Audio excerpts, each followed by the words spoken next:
Buenas tardes a todos.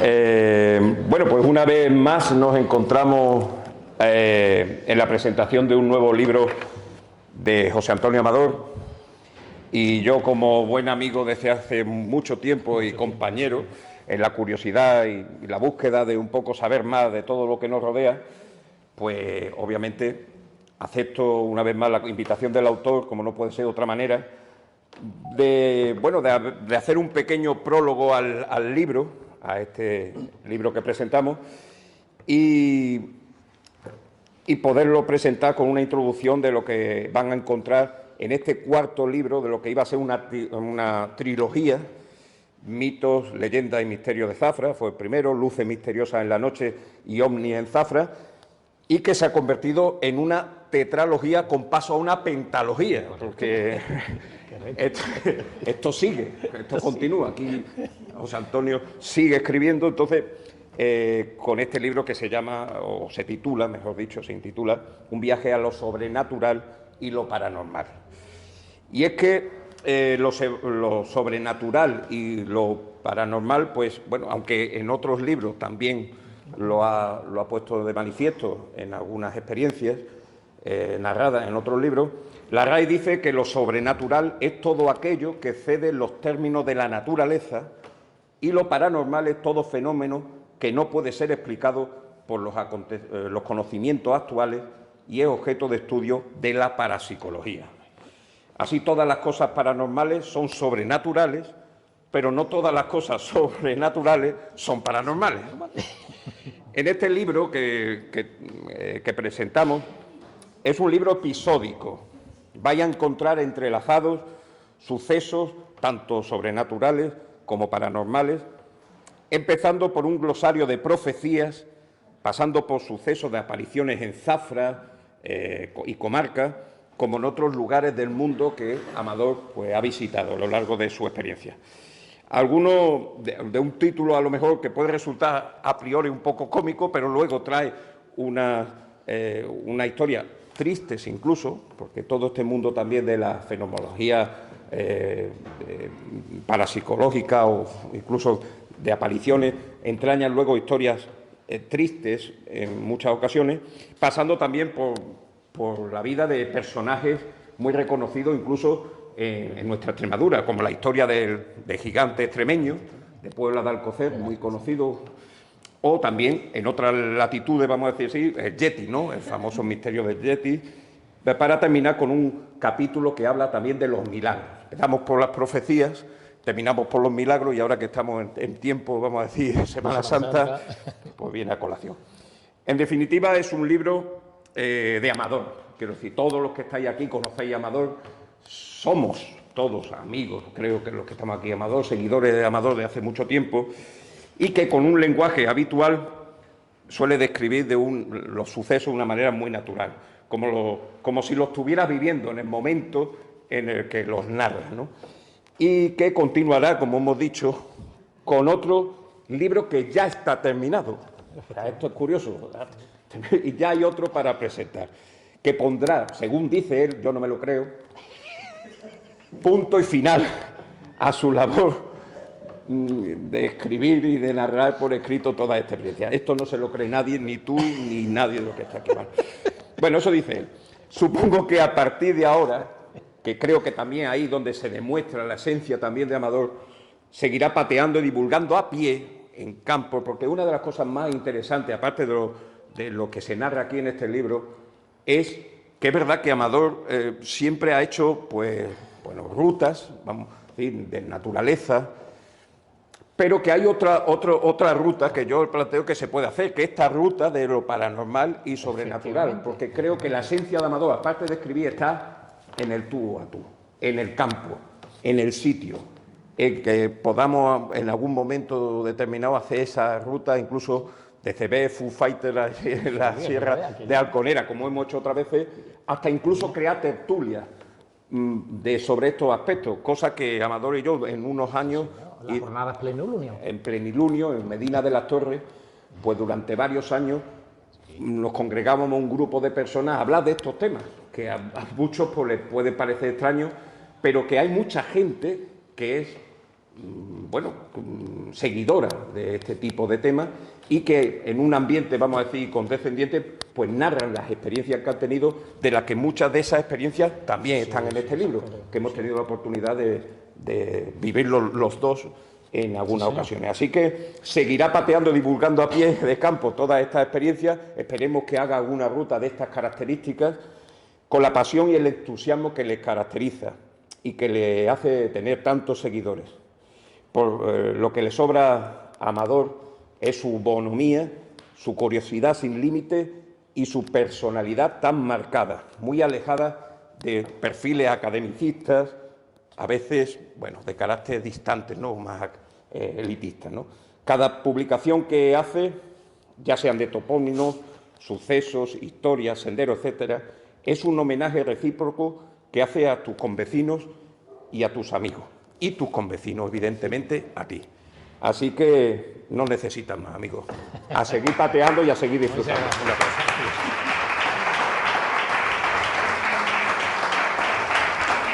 Bueno.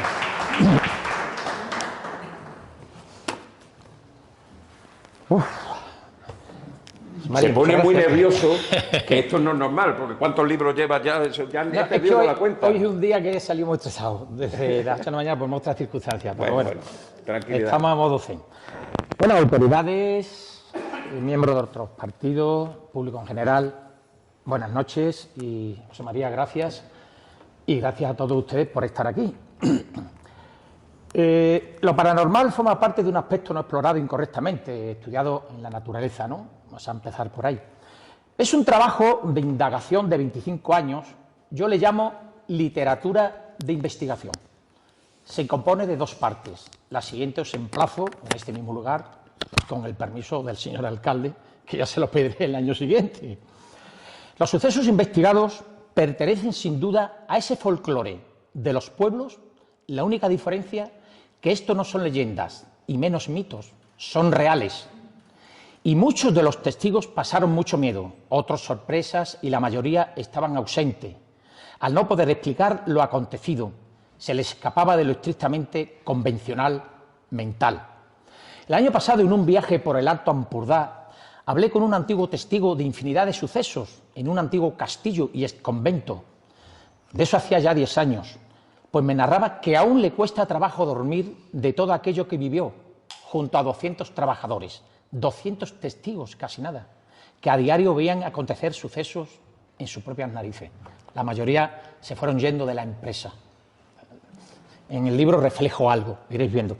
Hay sucesos a personas o familias enteras aquí en Zafra, pueblos de Extremadura, otros en Andalucía, Asturias, Cantabria, Huesca, Girona, Barcelona, una parte de la Occitania, como es Vallespir, el Alto Ampurdá, bosques inmensos de la Garrocha, las Gavarres, esta última con 28.000 hectáreas, el cual un acompañante y mi persona vivimos algo diferente.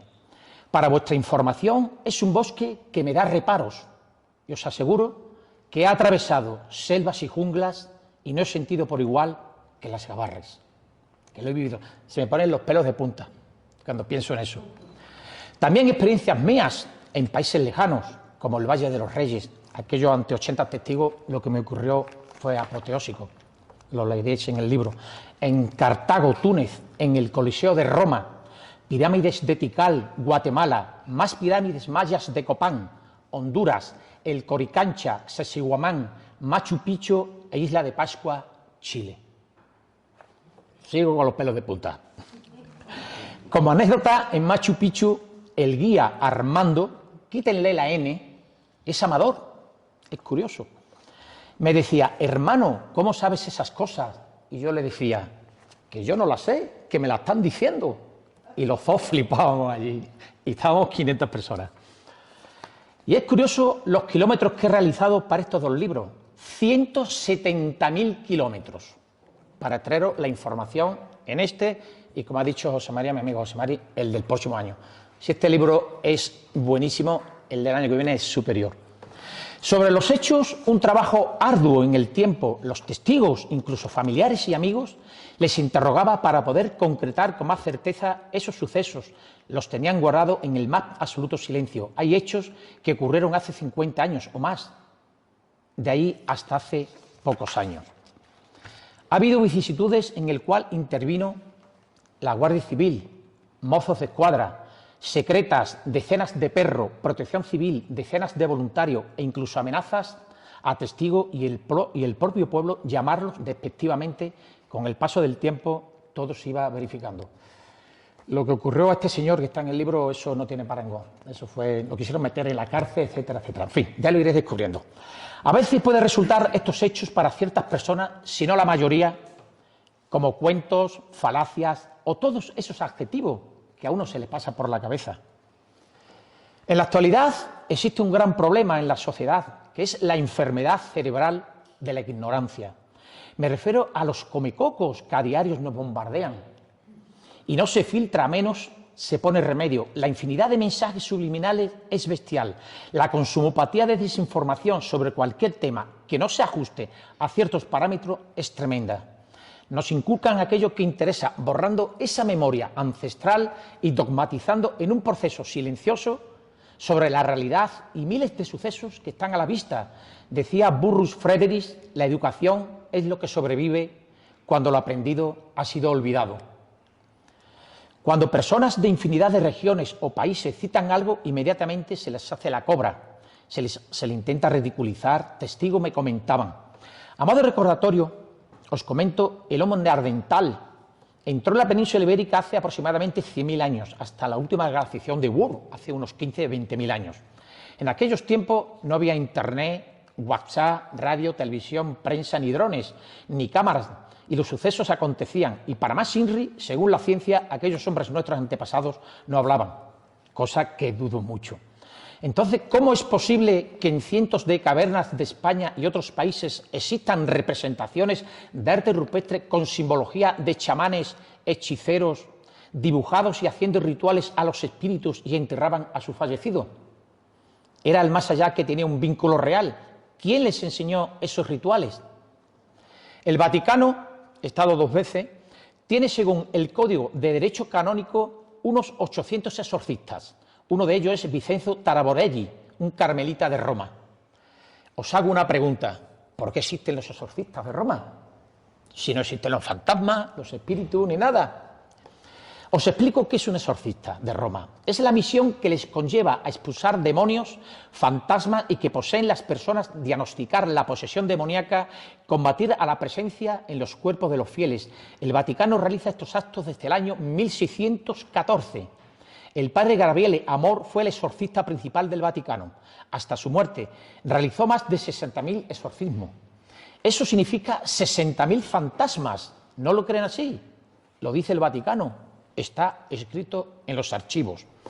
Entonces, ¿existen los espíritus? ¿Existen los fantasmas? ¿No tendría sentido el Vaticano gastar a esos recursos? Recuerdo que la Inquisición quemaba por estar poseído.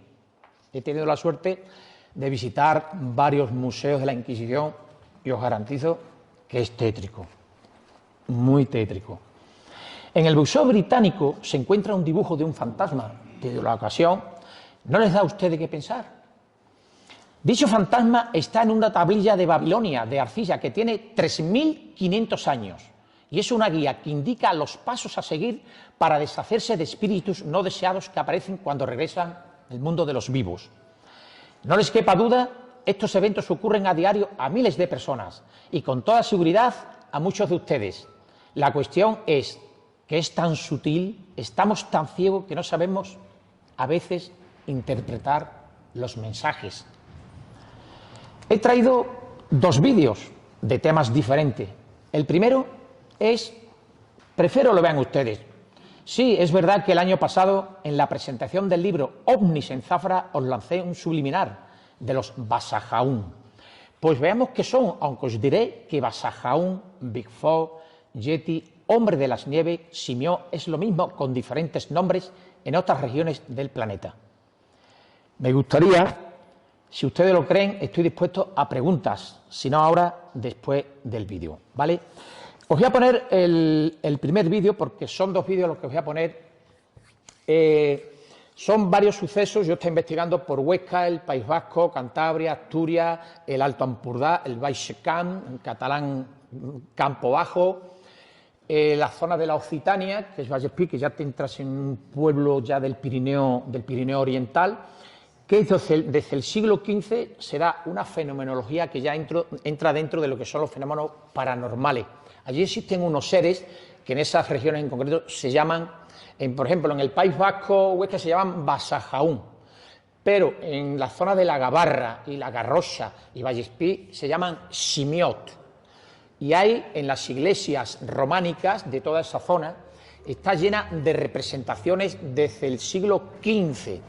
Y hay infinidad de testigos, leñadores, forestales, personas normales que han tenido sucesos espeluznantes de unos homínidos que son antepasados nuestros.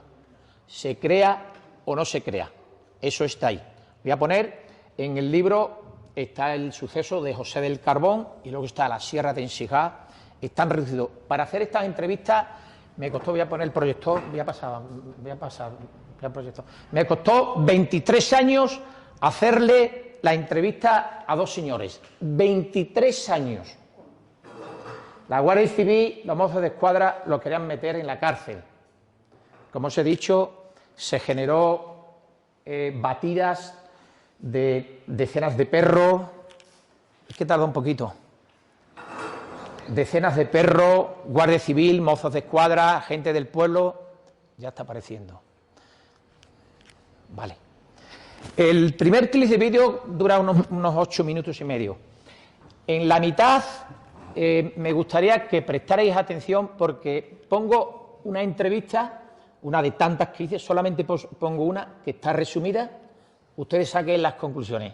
Este señor, al cabo de tantos años, se le ponían los pelos de punta. No lo pasó bien, ¿eh? Camino de las investigaciones. Estos seres bípedos antropomórficos, catalanes, aragoneses, vascos de diferentes nombres, como James, Jones o Simien, muy peludos, fuertes y olor desagradable, emiten chillidos de aspecto siniestro, habitan muchos lugares del planeta, en este caso España y Francia. Las primeras noticias datan del siglo X. Bueno, este es el primer vídeo, es más extenso, quiero decir, el diálogo, lo que pasa es que yo he cortado. Bien, os digo, este segundo vídeo que les voy a exponer contiene algunas imágenes sensibles, ¿vale? Medité no ponerlo. Y al final llegué a la conclusión que basta ya de tanta ceguera, es hora de abrir la mente y mirar en otras dimensiones. A veces nos preguntamos qué pasa cuando fallecemos. Esta parte ya es de apariciones en casa, como bien ha comentado antes el amigo José María, ha habido gente que se ha suicidado, etcétera, etcétera. Hay imágenes muy sensibles, reales, de cámaras que están puestas en casa, están puestas en la calle, con accidentes, pero creo que es necesario que sepamos cuando fallecemos qué pasa, qué ocurre. Prestar mucha atención, ¿vale? Decía Isaac Simón que negar un hecho es lo más fácil del mundo. Todo el mundo lo niega, pero el hecho sigue siendo un hecho. Os pongo ya la segunda parte. En esta segunda parte hay un mensaje subliminal para prepararos ya para el año siguiente, ¿vale? Del contenido del año siguiente. Y una vez que terminamos el clip de vídeo, continúo porque os quiero hacer una reseña de época antigua de qué son los fantasmas.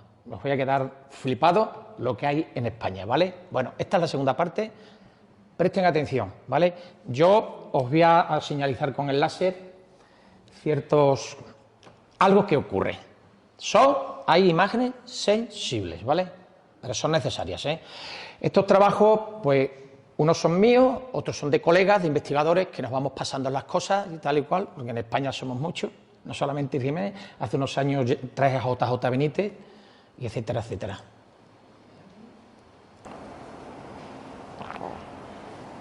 ¿Eso es real?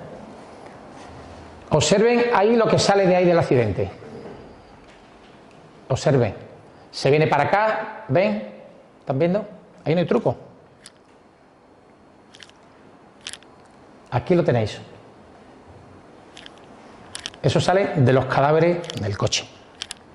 Seguimos. Un hospital.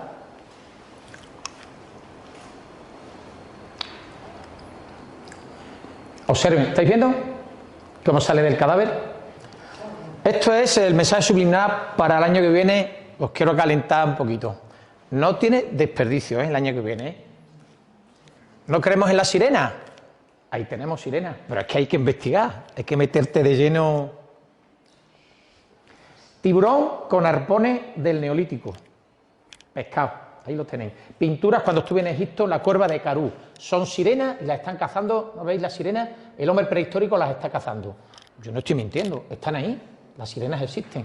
Vean lo que pasó en Galicia. Ahí. Claro, hay que investigar. Vean, una red con pescado. Esto son segundos, el año que viene... ¿Estáis viendo? Os he dicho que han sido 25 años de investigación, 170.000 kilómetros, decenas y decenas de testigos, otros que no han querido hablar, otros que me han mandado al carajo, yo he insistido. Es un trabajo muy arduo de investigación, ¿sabes? La satisfacción que yo tengo es que sacas otro hijo más y luego de veros a todos ustedes aquí, que somos todos de Zafra. Bien. Permítame que les narre estas reseñas de la época antigua en esta segunda parte de los fantasmas. Los fantasmas nos han acompañado prácticamente desde los inicios de las primeras civilizaciones y hablaban ya de fantasmas hace 5.000 años. Por lo tanto, no es difícil percatarse, dado este dato, que los fantasmas nos han acompañado siempre. En España existen ciertos lugares a tener en cuenta. Voy a ver si soy capaz de llevarme al amigo Baltasar a grabar en alguno de estos sitios, porque es impresionante. Bueno, veamos. La Muxara, esta villa en ruina en la comarca del Baix Camp, en catalán, Baix Camp, Bajo, Camp, Campo, Campo Bajo, Tarragona, es uno de los lugares más siniestros de España. Allí sale tremendo. Sanatorio de Santo Ángel, situado en las inmediaciones del Parque Nacional Sierra de Guadarrama. Misterioso. Bueno, ese le he dado yo de lado. Pueblo Viejo de Belchite, situado en la provincia de Zaragoza. Os garantizo que aquello es tremendo. Aquello es tremendo. Allí llevas las cámaras y hacen las cámaras. Ochate, a unos 20 kilómetros de Vitoria, situado en la provincia de Burgos. Ochate es conocido con el sobrenombre del pueblo maldito. Vamos, que lo puedo garantizar, ¿eh? Allí hay que tener muchas agallas para entrar, ¿eh? Isla de Pedrosa. La isla de Pedrosa, situada al sur de la bahía de Santander, frente a la localidad de Pontejo, es un lugar tranquilo y lleno de vegetación. Sin embargo, su sanatorio está repleto de historias y leyendas relacionadas con el más allá. Allí se hace mucho psicofonía. Tengo mucha. Cortijo Jurado. Este quizá os suene a vosotros. El Cortijo Jurado fue un antiguo cortijo en Málaga en concreto, donde allí la gente pudiente, lo más poderoso, allí se empezaron a hacer atrocidades en todos los aspectos, no quiero enumerar, ¿no? Esta majestuosa hacienda del siglo XIX se sitúa a las afueras de Málaga y fue el hogar de varias de las familias más acaudaladas de la ciudad andaluza, y todo ello se une a la cantidad de sucesos paranormales que han tenido lugar en la hacienda. Aquello es muy conocido en toda Andalucía, es tétrico lo que se llegó a hacer allí. Coge Gronda. Castillo de Cardona, Barcelona. La habitación 712 del Parador Nacional de Turismo tiene fantasmas. Amores entre una joven cristiana, hijo del vizconde, y un príncipe musulmán. Se presenta. Ya han hecho lo que en la actualidad se llama turismo de cementerio. Bueno, pues allí lo tienen de reclamo. Y es cierto, Soportújar, una localidad de las Alpujarras Granadinas, es el pueblo más embrujado de España. Es tan embrujado que han sacado una fiesta todos los años sobre la brujería. En las tiendas la gente se disfraza, igual que nosotros aquí, la luna al fuego, que vamos de época, pues allí, pero ese pueblo es una pasada. Ojo ahora. Trasmoz, Zaragoza, el único pueblo oficialmente maldito y excomulgado de España. Yo creo que con eso ya os lo digo todo. Bueno, en Próximo Oriente se creía que los fantasmas, ahora voy a hacer un repaso por varias culturas para que nos demos cuenta que los fantasmas no es una creación contemporánea, es algo que está en la noche de los tiempos. Otra cosa es que nosotros lo hayamos deformado, bueno, por X, ¿no? Bien, en Próximo Oriente se creía que los fantasmas se creaban al morir, adoptando la memoria de la personalidad del difunto. La influencia de los seres sobrenaturales en estas obras es de gran medida malévola, pero la conexión entre los vivos y los muertos en la antigua Mesopotamia era completa y compleja, y en ocasiones mutuamente beneficiosa. Los fantasmas eran parte integrante de la vida en la antigua Mesopotamia. En la época de Gilgamesh, escrita hace 4.500 años, se menciona y se visita el inframundo en contacto con los fantasmas. Las primeras historias documentadas de fantasmas se remontan a la antigua Roma. Se recopilan cartas que mencionan apariciones reales. Os cito, Plinio el Joven, en su carta séptima 27, cuenta la historia de una casa encantada en Atenas. En ella un anciano aparece todas las noches con ruidos de cadena. Petronio, 66 después de Cristo, relata varias historias de fantasmas y sucesos paranormales. Luciano, después del 180 después de Cristo, habla de lo sobrenatural. En la Odisea de Ulises viaja al inframundo y convive con varios de los espíritus de sus compañeros en las guerras de Troya. En el Popol Vuh, los hermanos Isbalanque y Hunahpu viajan al Xibalbá, equivalente a Mictlán, México, donde viven los muertos. Yo tengo, que lo leeréis en el libro, tengo una experiencia muy jodida en una pirámide maya y yo estuve malo todo el día y cuando llegó el guía, yo le dije a mis compañeros, de aquí nos tenemos que marchar esto porque... Y yo le pregunté al guía al cabo del rato y me dice, claro, es que ahí es donde sacrificaban los mayas, los que jugaban con las pelotas y tal, y están todos enterrados ahí, y etcétera, etcétera, etcétera. Eso lo he vivido yo en mis carnes, ¿vale? Lo tenéis que ver, eso fue justamente en Tikal. En el antiguo Egipto, el cuento Yonzuhagmaya y los fantasmas es un clásico de la literatura del antiguo Egipto. Se trata de la historia de un sacerdote que se encuentra con un fantasma. Bueno, pues yo me encuentro en el Valle de los Reyes, no os voy a adelantar mucho, y entro en una tumba, la tumba Cuarta Amenhotep, y yo estoy explicándole a gente, le estoy explicando cómo se hacían los relieves y tal, y llego allí a la tumba y allí sucede algo. Sucede algo que había 80 testigos y yo salí de allí, bueno, salí muy mal, salí pálido y me costó varios meses y aquello sucedió allí. Ya lo leeré. En Egipto, en el Valle de los Reyes.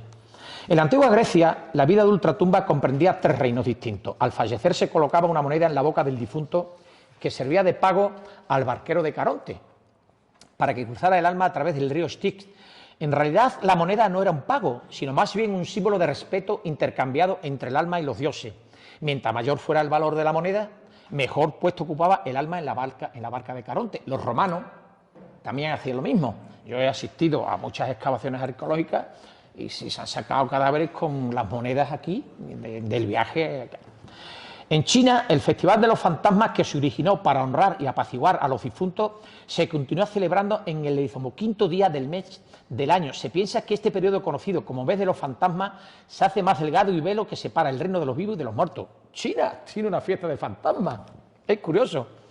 Un fantasma, ya voy terminando, es el espíritu de una persona que murió en la mayoría de las historias y mitos. Los fantasmas son pálidos, translúcidos a lo largo de la historia. La idea de que el alma o el espíritu de una persona pueda permanecer visible después de su muerte ha sido común.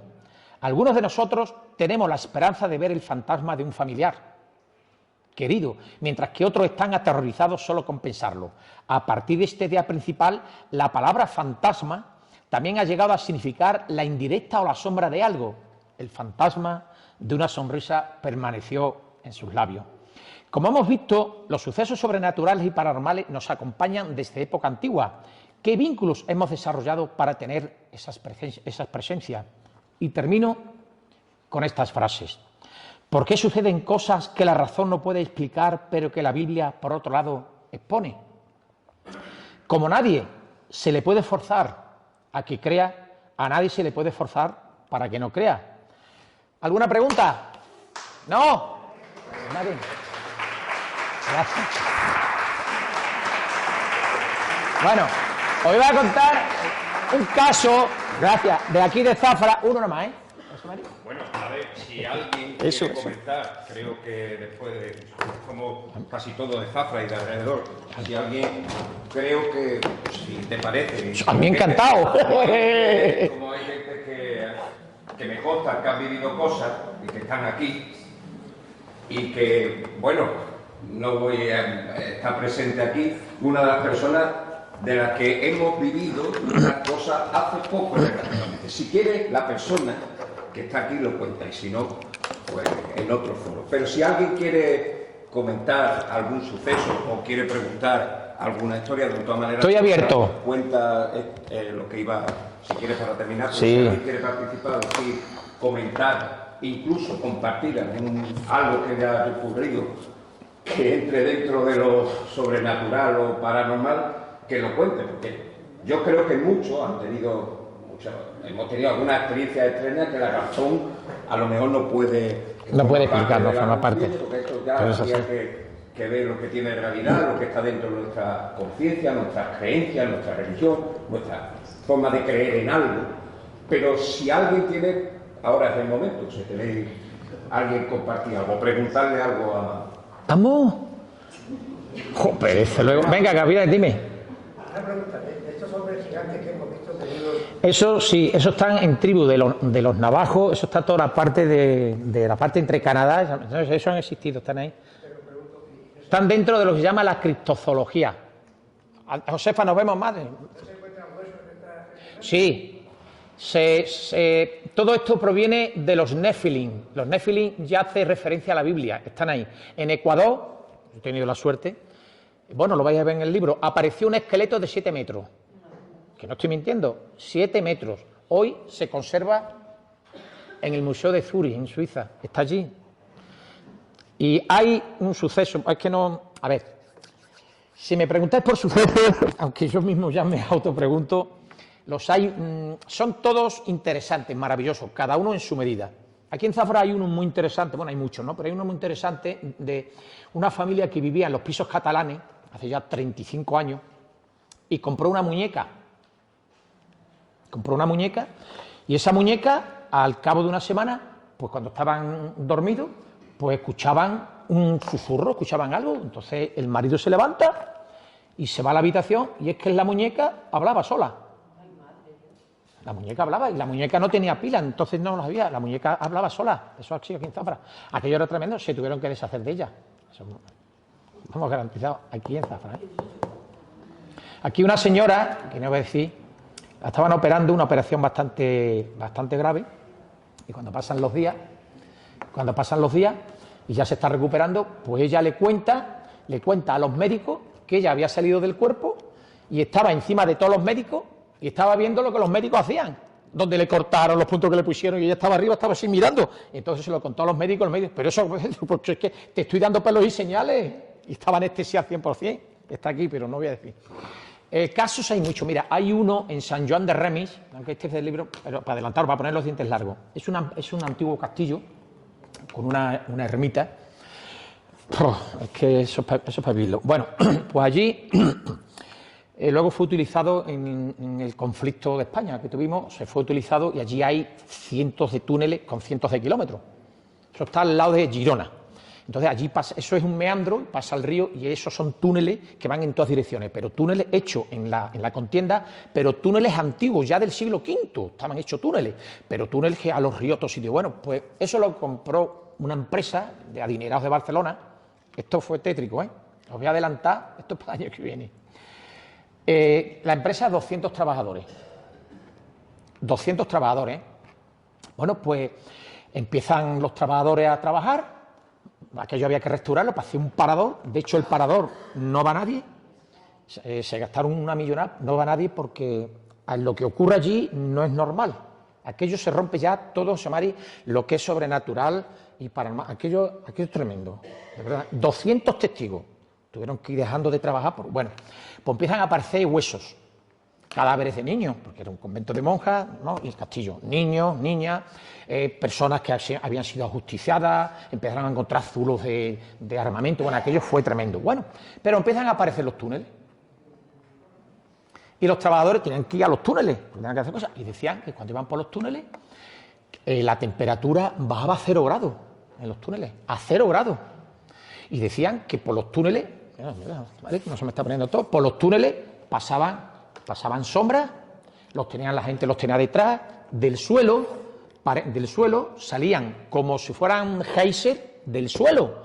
Geyser, pero de una sustancia negra, contaban. De sustancia negra, burbujeante. Entonces hubo uno que fue muy valiente y cogió un teléfono recién comprado, se entró a grabar y el teléfono se quemó delante, hizo el teléfono, clacs. Pues. Luego hubo otro que allí se hacía Ouija, hay símbolos de Ouija, hay símbolos templarios, pero del año la pera. Y de hecho hubo uno, un chico, que se empezó a llamar Belcebú. Las cosas que pasan con las energías no se juegan. La energía es una cosa que no se juega. Yo me he tirado, me lleva mucho susto y no se juega. Y bueno, pues a los 2 o 3 días se le cayó una grúa de 2000 kilos encima.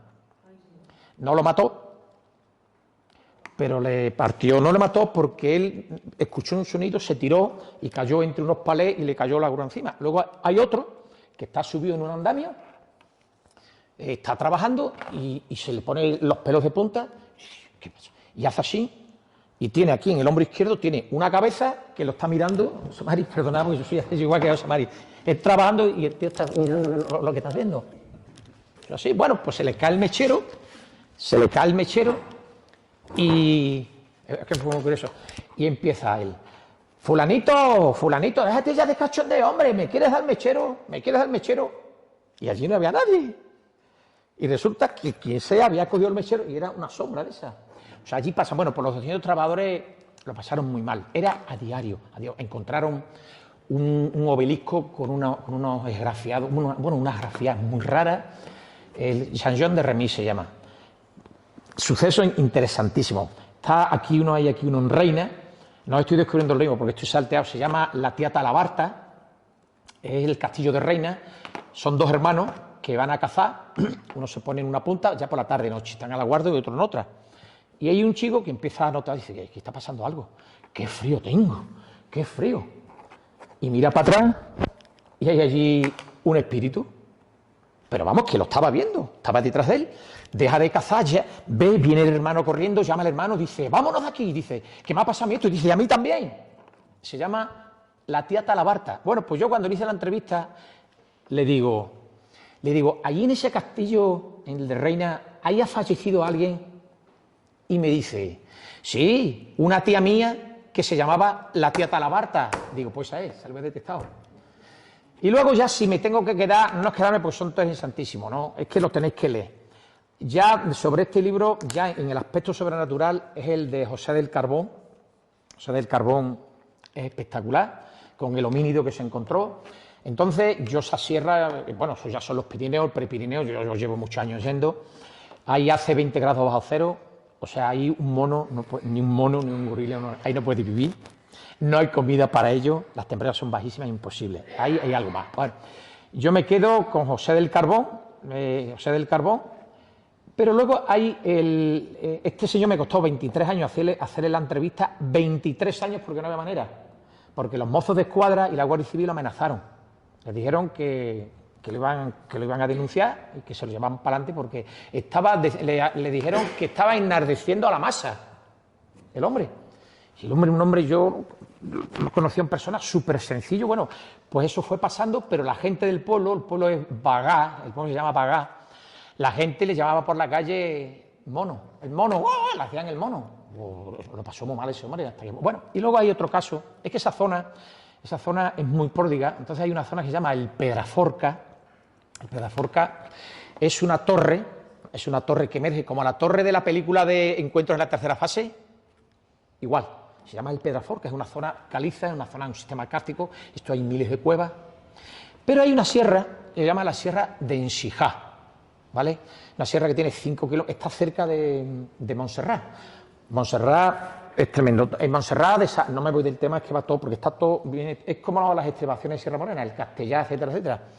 En todos los 11 de cada mes, en Montserrat se reúnen 200 personas para ver ovnis. Y hay ovnis. Y salen ovnis de allí de las paredes, ¿vale? Eso es Montserrat. Pero esa sierra está al lado. Y ahí desaparecen todos los años 10 o 15 personas, senderistas, porque hay un vórtice y desaparecen. Está documentado, ¿eh? Está documentado. Yo estoy investigando, está por Montserrat. Bueno, y al lado, unos kilómetros más, dirección más noroeste, Pues hay una sierra que se llama la Sierra de Ensijá, tiene 5 kilómetros de largo y 2 de ancho. Entonces, es una zona muy agreste, muy abrupta y la vegetación de la zona esa. Bueno, pues ahí hay un pastor, Manuel, que esto le ocurrió hace unos 50 años aproximadamente. El pastor, él vivía de las cabras y de las ovejas y estaba una mañana allí con las ovejas y se le pierde una oveja. Entonces, claro, como dice la Biblia, el buen pastor va a la oveja perdida, ¿no? Bueno, pues se va a escuchar los balidos y va siguiendo donde están las ovejas. Bueno, las ovejas, perdón. Y ya al cabo del rato localiza que hay un agujero de unos 2 metros, él me decía 2 metros, 3 metros de profundidad en vertical. Él me hablaba el catalán, yo el catalán porque yo lo hablo, ¿no? Él decía que era un agujero muy raro, que como una mina, y en términos espeleológicos no era más que un sumidero.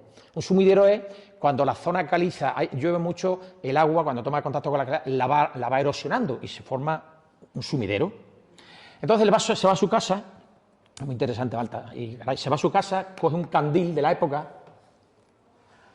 y una escalera. Yo la entrevista me costó eso, unos 23, 24 horas, se la hice en el hospital, porque estaba en el hospital. Eso fue en el COVID. Cuando estaba el COVID estaba yo por allí por la sierra investigando. Y yo me fui al hospital, estuvimos en el hospital, y el hombre, bueno, allí lo hicimos todo. Bien, ahora continúo. Y este hombre, pues, baja por la escalera, coge el candil y la oveja ya no está. La oveja, él decía, una mina. Son galerías de cuevas. Él coge, se mete en la mina, según él, va hasta que dice que unos 100 metros por ahí encuentra la oveja. Coge la oveja, hace así, ya coge la oveja, las ovejas se cogen por la pellica y tira de ella. Pero el hombre dice que se despista, porque salía otra galería análoga. Era como una Y. Entonces coge la otra galería, pero él ve, dice esa galería, que ahí en la lejanía se ve claridad. Entonces sabe que es la salida. Entonces él coge y se va con su amo Pancho. Y a medida que va avanzando, normalmente, yo me he tirado tantos años en cueva, pues las galerías tienen bifurcaciones, otras hacen pequeñas salas, etcétera, etcétera. Bueno, pues él me dice que se encuentra una habitación. Él dice una habitación, son salas. Claro, él empieza a alumbrar y claro, cuando ve aquello, suelta la oveja y bueno, aquello ni el Padre Nuestro ni el Ave María, ese hombre ya no volvió más allá a esa sierra, quitó las ovejas y quitó todo. Se encuentra, yo no quiero dar ya más datos, ni lo voy a hacer público, pues eso se queda para mí, porque eso rompería, José Mari y todos ustedes, eso rompería ahora mismo, rompería todos los principios de la ciencia. De nosotros como la tenemos marcada, se rompe. Se encontró un cadáver, él me decía en catalán, no hay la CUP en catalán es la cabeza, 3 cabezas como la nuestra. Era un cadáver él decía 3 metros de largo, estaba así. Dice unos pies así inmensos, dice que eso ni soñándoselo lo que vio allí. Bueno, él se fue de allí, se fue por la oveja, salió por el otro lado, ya no volvió. Este hombre se puso malito y se fue al hospital. Yo me fui al hospital, le hice la entrevista, nos salimos del hospital, mirábamos a la sierra, yo ya en día sucede, porque un día sí, un día no, porque luego tiene un hijo, que es el único que sabe el secreto, y hubo su más y su menos, ¿no? Porque el hijo no quería, tal y cual, un hombre mayor. Entonces el hombre ya me dijo, Manuel, nos dijo, dice, cuando yo me ponga bueno ya os llevo yo, dice, porque tú o los dos es imposible que des con ella. Yo le llevé planos vía satélite, le llevé fotografías de dron, bueno, yo fui súper preparado. Y ya me dijo, dice, aquí. Y eso pues se queda ahí. Eso no va a salir a relucir nunca. No va a salir. Entonces, bueno, yo quedé con él a las 2 semanas por ahí y el hombre falleció. Se murió. Y esa información, pues, la tiene íntegra el hijo. Pero vamos, yo sé dónde está todo. O sea, que casos así. Pero la gente, por miedo, el que dirán, por lo otro, etcétera, etcétera. El otro día, saliéndome un poco del tema, íbamos unos amigos que hay aquí, íbamos por un camino, y nos encontramos a un guardia civil de Zafra, bueno, y que había tenido un suceso, estamos hablando de la Guardia Civil, de un ser que se tropezaron a las 12 de la madrugada en las Navas, en el camino de Aguas Claras. Se encontraron a un ser con una vestimenta del siglo XIX, aquí en Aguas Claras, la Guardia Civil de Zafra. A los 2 o 3 días, en el matadero, le apareció una niebla que solamente cubría el matadero, lo demás nada, cosa curiosa. Y dio la coincidencia que luego yo seguí investigando y me encontré a otro chaval, bueno, se puede decir el nombre porque me dio permiso, Trigo, el hijo, Juanma Trigo, venía de Salvatierra a la madrugada, un verano, y venía tranquilo por la carretera y miró a lo lejos y ve una persona con una capucha, con un traje y está flotando y está así. Baja las revoluciones del coche, abre la ventanilla y se quedan los dos mirando y pasa de largo, así. Es que esa zona de las Navas han pasado varios. Esa historia que la contaron era porque incluso estaban en patrulla y chocó lo que fuera y desapareció. Quiero decir que sí, desapareció. Y el último OVNI, bueno, ya saliendo un poco del tema, porque está todo dentro de lo paranormal, sucedió hace 2 semanas aquí en Zafra. Ha aparecido por la chatarrería de Bru, a las 2 de la madrugada, ha aparecido una nave, no sé, 20, 30 metros de diámetro a las 2 de la madrugada. Se abrieron las nubes, había personas que lo estaban viendo, se abrieron las nubes, viendo, apareció, yo decía, una cosa redonda que se puso flotando llena de luz y empezó a hacer así. Y luego ¡chum! Y desapareció. Hace 2 semanas y media o 3 hace más o menos. Los sucesos paranormales están ahí con nosotros, a diario. Yo en programas de televisión, José María, no sé, compañero, hemos hecho mucha psicofonía y os voy a contar una psicofonía que ya nos llamaron la atención, pero ya no es que no la llamaran, si es que yo ya me negué a hacer la psicofonía esa. Digo, yo no quiero ni una más. Estábamos, yo no sé en dónde, en el Quinto Carajo, y buscamos una situación, en televisión se llaman situaciones a lo que vamos a... Total, que ya localizamos una casa antigua, y bueno, entramos, vimos, estaba hundida, estaba abandonada, y bueno, entramos, empezamos a limpiar. Yo llevaba 4 velas, pero necesitamos otra vela más, que era un cirio. Entonces nos salimos a la calle y buscamos allí un vecino y nos dio un cirio de esto de iglesia. Todo eso tengo en casa. Total, que hacemos, ponemos las velas, la eso en el medio, limpio, algo ritual, está Luis grabando, tal y cual, y nos vamos. Ponemos la grabadora y nos piramos. La grabadora tenía grabado cosas, entonces nosotros le dimos, lo pusimos en zona cero, ¿no? ¿Eso dónde fue? Con Sendero, ¿no? Sendero. En Sendero de Extremadura fue. Bueno, pues nos vamos y a media hora, más o menos, a la media hora, pues aparecemos. Madre mía, ¿y qué nos encontramos? Pues nos encontramos las 4 velas que estaban alrededor, o sea, de 5 velas estaban apagadas 4. La grabadora se había ido al principio. Y cuando yo fui a coger la vela, cuando cogí la vela salió volando, saltó toda la acera y me achicharró toda la mano. Los cámaras corriendo, con las cámaras hasta allí, salimos corriendo. Perdóname la palabra, nos acojonamos todos. Sí, aquello fue buenísimo. Ya de Canal Extremadura, pues nos dijeron... No hagas eso, no hagas esto, vámonos. Os digo, que prestad atención a todos los sucesos porque están ahí. Mira, aquí en Zafra hay varias casas. La última casa que hay fenómenos ya está en la carretera de la estación. Bueno, en la carretera de la estación hay 2 sucesos. Uno lo puedo decir porque tengo permiso de él y lo conocéis todos, que es Ramón, el Boje. Ramón. Él, ¿os acordáis de la carpintería Pinilla? Que estaba en la estación por debajo de los cazadores. Hay una carpintería, la de Pinilla. Por los altos, todo ese edificio era de su familia. Y él, hace ya muchos años, él coge y va allí a ver a sus familiares, a su abuela, y le dice, tenían un doblado. Y dice, voy al doblado. Tengo un hombre que dice que voy al doblado. Y dice que cuando entra en el doblado, ese doblado que está en la carretera de la estación, bueno, dice que luego estuvo donde está lo de Betonia, arriba, eso está modificado. Dice que entra y nada más que entra en el doblado, dice que la temperatura baja, pero baja, que él tenía frío. Pero dice que en el fondo, en la pared, en el fondo, allí ve como un remolino, una mancha negra, que le está dice, me está chupando, es que lo estaba atrayendo a él, que lo estaba absorbiendo. Dice que salió pitando y que se puso blanco todos los colores. Y cuando bajó, dijo, ¿qué te pasa? Estás blanco, estás pálido. Que yo no sé, pero voy a subir otra vez. El tío subió otra vez y ya había desaparecido. Y luego arriba de todo, donde está lo de Mena, lo de Melo, allí arriba, allí también se han dado sucesos. Hubo un fallecimiento de la madre de una señora y después de fallecer, todas las noches aparecía por el pasillo, aparecía, la abría las habitaciones. Y ahora ya os cuento el último porque si no está bien. Bueno, otro de los casos muy chulos aquí en Zafra es el fantasma plancharropa. Aquí en Zafra. Una familia, con su novia, tal y cual, pues bueno, tenían ropa desordenada, recién cogida de la colada, etcétera, etcétera, ¿vale?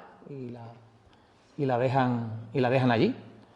Y estoy reduciendo. Y a la mañana siguiente, pues se encuentran la ropa que está planchada y colocada en los armarios. Había sido, después yo hice lo menos 6 o 7 entrevistas. Y a medida que he ido haciendo las entrevistas, en serio, me ha ido contando más detalles. Entonces me decía que este chico, que iba a haber venido hoy con la mujer, se había quedado huérfano muy pequeño, se quedó huérfano, pero él que me ha contado más detalles, que no los puedo sacar, a ver si lo puedo sacar, me decía que su madre se le aparecía todas las noches ya fallecida y lo arropaba en la cama y él la veía y le hacía cositas, él siendo un niño. Y me dijo, sí. Bueno, y él dice que fue su madre, precisamente, la que le hizo eso. O sea, que hay muchos casos, en fin. Que muchas gracias, he sido muy pesado.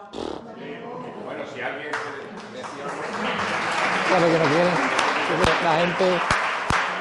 Oye, vamos a echar una foto. El libro lo tenéis ahí, es una edición limitada.